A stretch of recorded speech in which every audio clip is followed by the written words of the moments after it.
Selamat pagi, salam sejahtera bagi kita semua. Perkenalkan, nama saya Raymond Christian Kawet.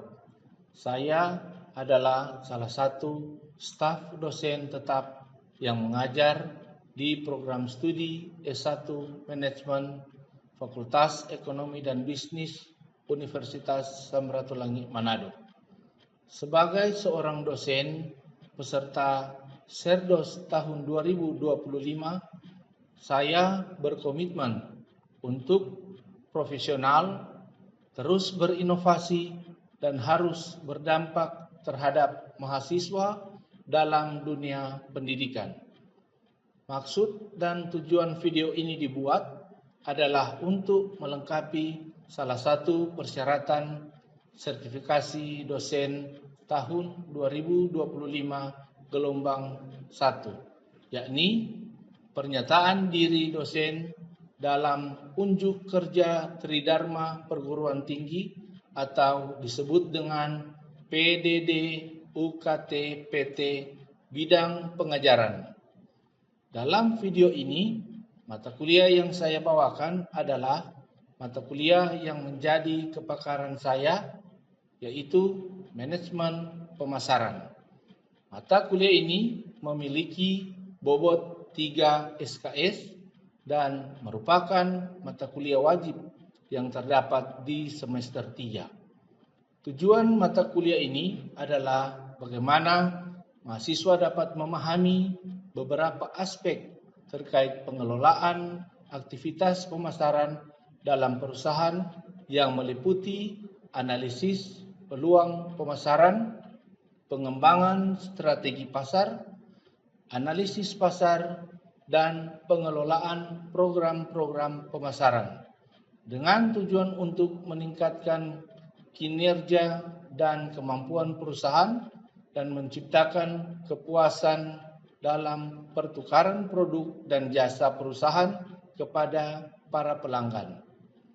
Pembelajaran yang ada pada mata kuliah ini sesuai dari RPS yang ada akan ditempuh dengan 16 kali pertemuan tatap muka perkuliahan yang terbagi dari 14 kali tatap muka dengan materi perkuliahan, 1 kali ujian tengah semester, 1 kali ujian akhir semester, sehingga total keseluruhan tatap muka menjadi 16 kali pertemuan.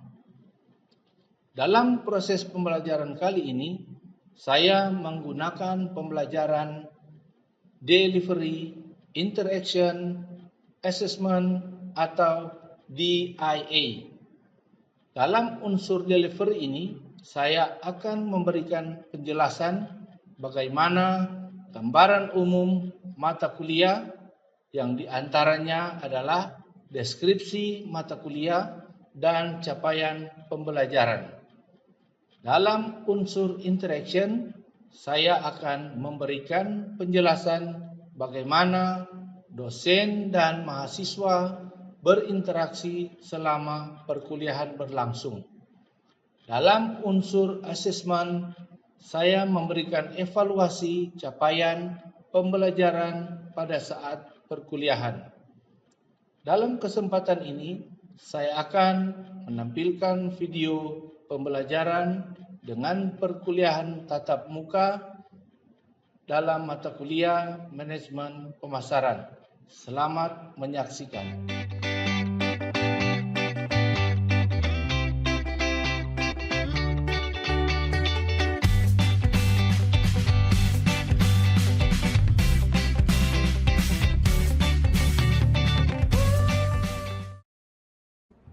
Selamat siang.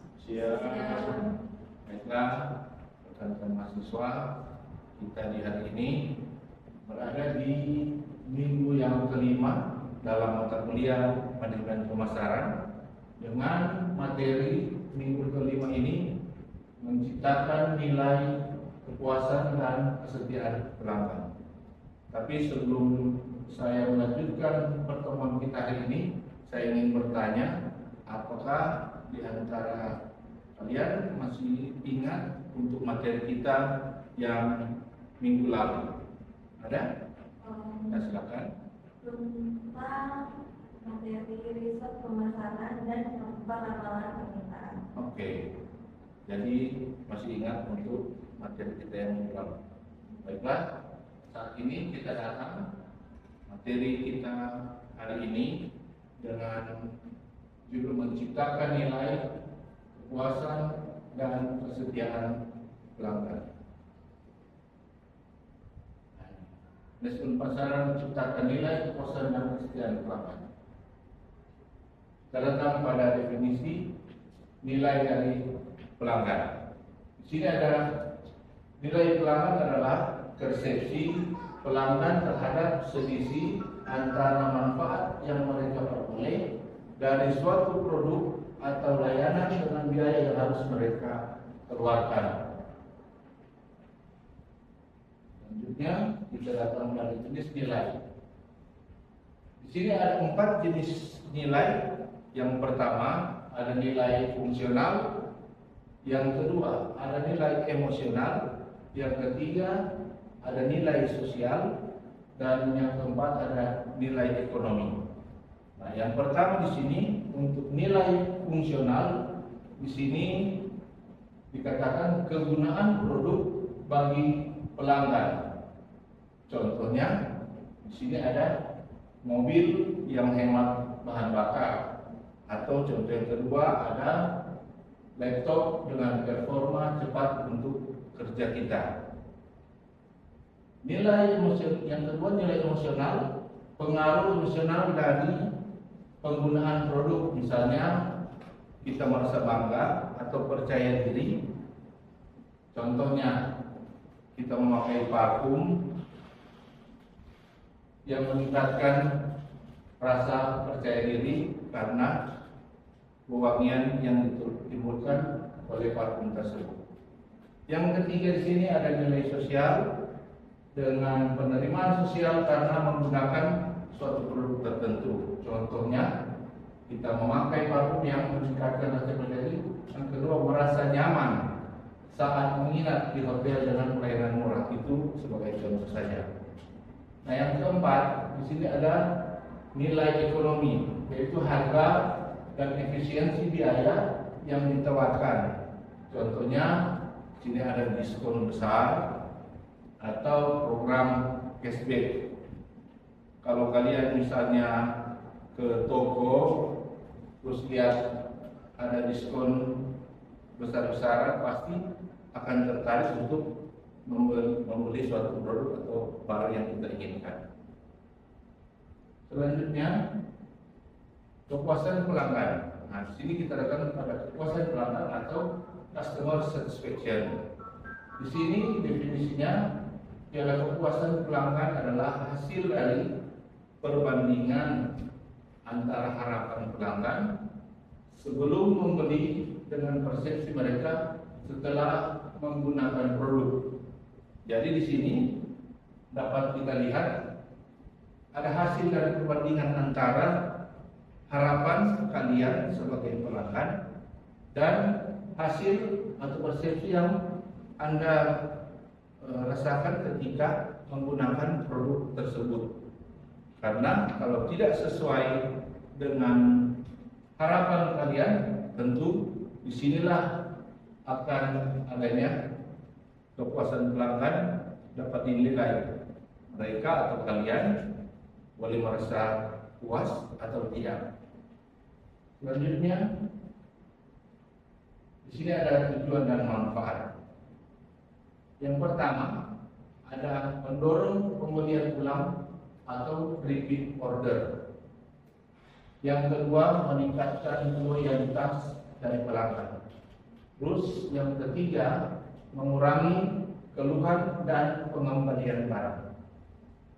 Yang keempat menurunkan biaya pemasaran. Nah, dari yang pertama ini mendorong pembelian ulang.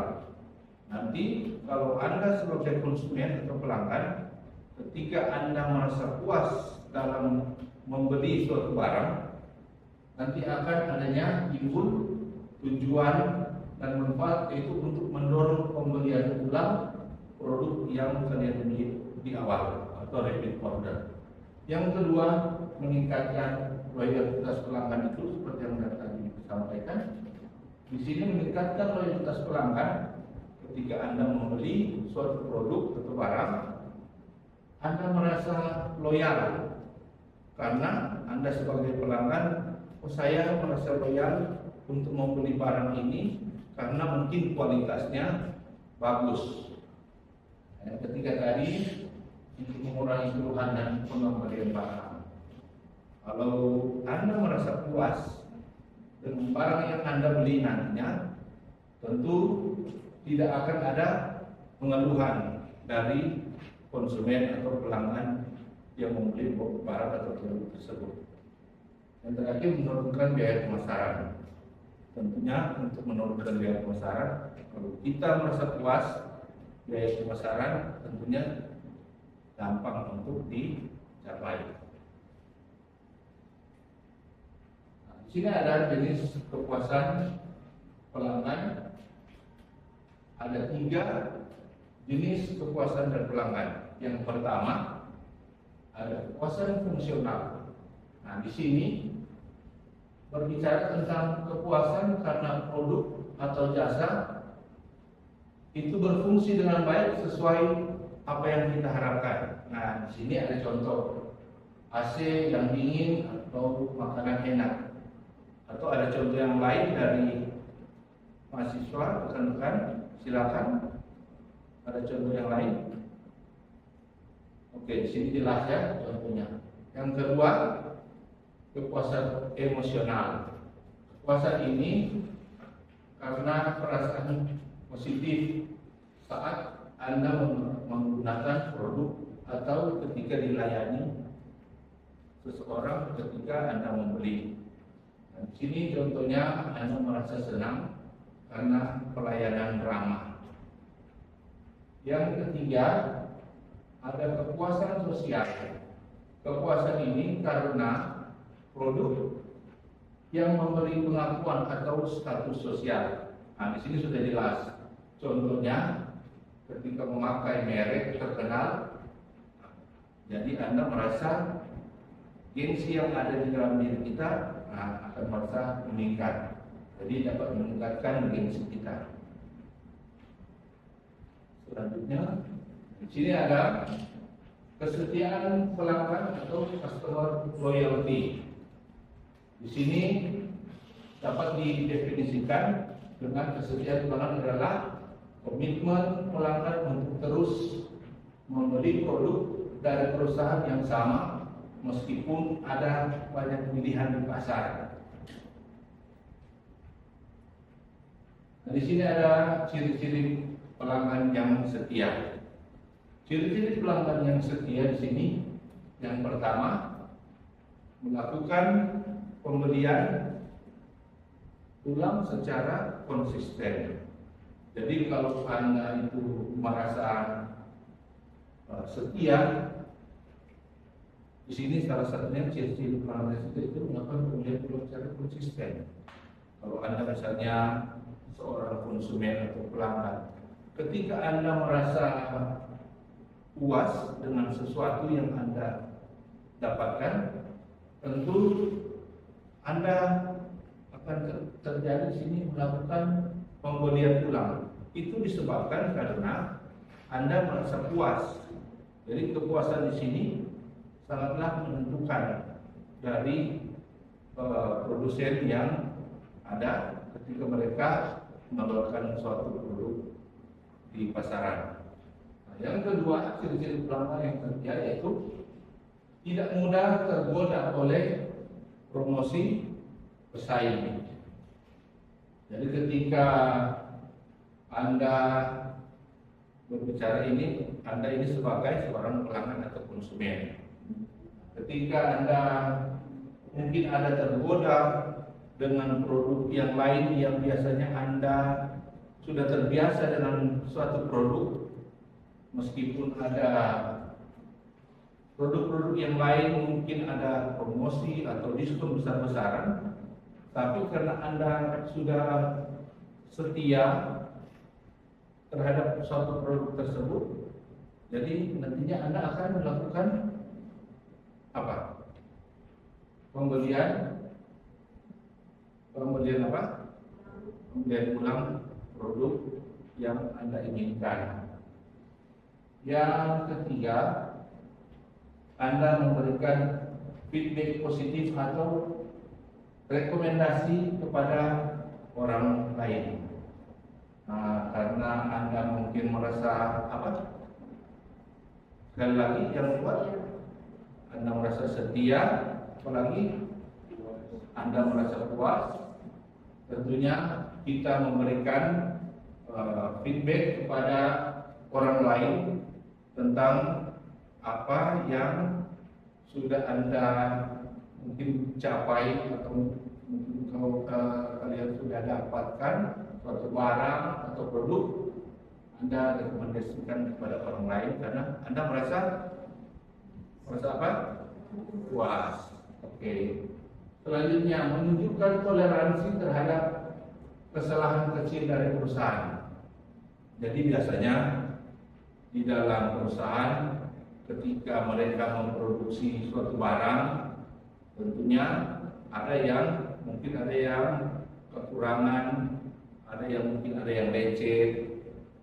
Jadi karena kita sudah menjadi pelanggan yang setia, biar cuman lecetnya kecil tidak menjadi masalah karena Anda sudah menjadi pelanggan yang setia. Oke. Selanjutnya, nah, sini ada jenis pelanggan yang setia. Kalau tadi ciri-ciri pelanggan yang setia, kalau sekarang jenis pelanggan setia ada dua. Yang pertama, kesetiaan murni atau true loyalty. Di sini pelanggan memiliki keterikatan emosional yang kuat dan tingkat pembelian yang tinggi. Mereka benar-benar menyukai produk atau merek, secara aktif merekomendasikannya kepada orang lain. Jadi dia pelanggan itu benar-benar memang secara murni dia memang setia terhadap suatu produk atau barang yang ada. Nah, yang kedua, di sini ada kesetiaan palsu. Kesetiaan palsu di sini, jadi bukan cuma barang-barang yang palsu, tapi ternyata di sini ada apa? Kesetiaan juga bisa dipalsukan. Jadi Anda berpura-pura setia, tetapi pada kenyataannya tidak. Karena di sini pelanggan sering membeli produk, tapi bukan karena apa? Anda apa? Nah, jadi bukan karena Anda suka, tapi memang sudah terpaksa. Di tempat itu cuma ada produk atau barang tersebut atau harganya memang murah. Jadi dia menjadi pelanggan kesetiaan yang palsu. Oke, sampai di sini jelas? Oke. Nah, di sini kesetiaan yang ketiga, kesetiaan tersembunyi atau latent loyalty. Kalau tadi yang pertama kesetiaan murni, ya kan? Terus yang kedua apa? Kesetiaan palsu. Yang ketiga ini ada kesetiaan tersembunyi. Nah, kesetiaan tersembunyi ini pelanggan atau konsumen memiliki perasaan positif terhadap merek. Nah, namun di sini tidak sering membeli. Nah, hal ini bisa terjadi karena hambatan eksternal seperti keterbatasan akses atau harga. Yang keempat, ada kesetiaan yang namanya kesetiaan situasional. Kesetiaan ini bergantung pada situasi dan kondisi yang ada. Jika situasinya berubah, jadi ini kesetiaan yang berubah-ubah. tergantung situasi dan kondisi yang ada. Terus yang kelima ada yang namanya kesetiaan emosional. Nah, di sini kesetiaan ini pelanggan memiliki ikatan emosional dalam ketika Anda membeli suatu barang dengan merek tertentu. Mereka terasa terhubung secara pribadi dan bangga menjadi bagian dari komunitas merek.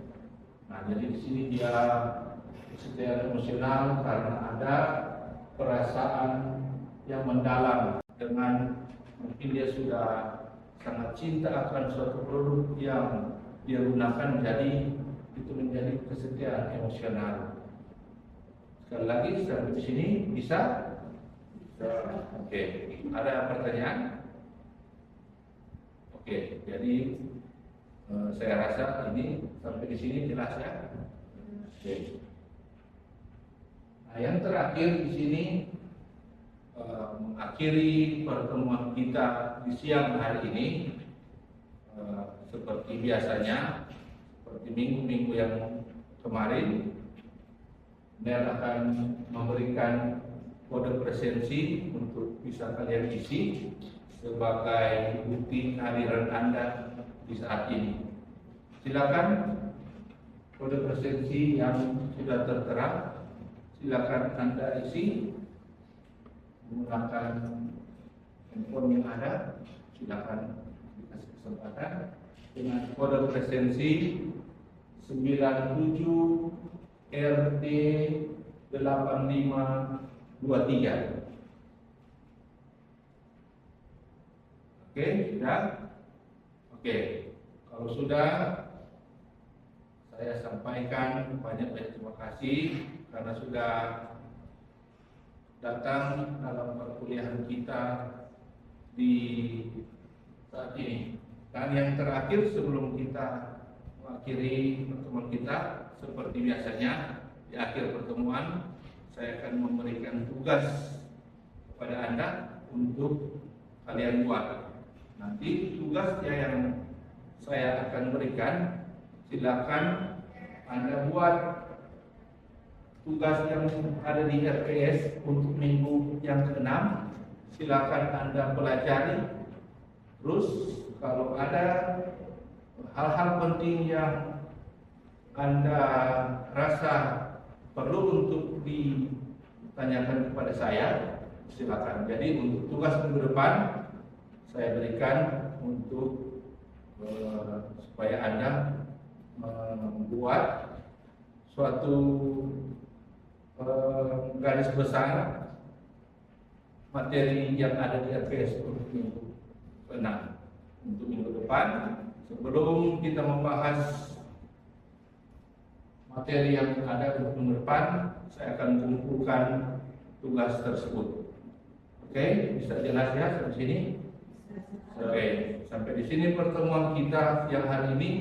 Terima kasih dan kita ketemu lagi minggu depan di waktu yang sama. Dan untuk yang teman-teman lain yang mungkin belum sempat hadir, tolong diingatkan jangan sampai ada yang terlambat untuk masuk kelas. Terima kasih, kita bertemu minggu depan.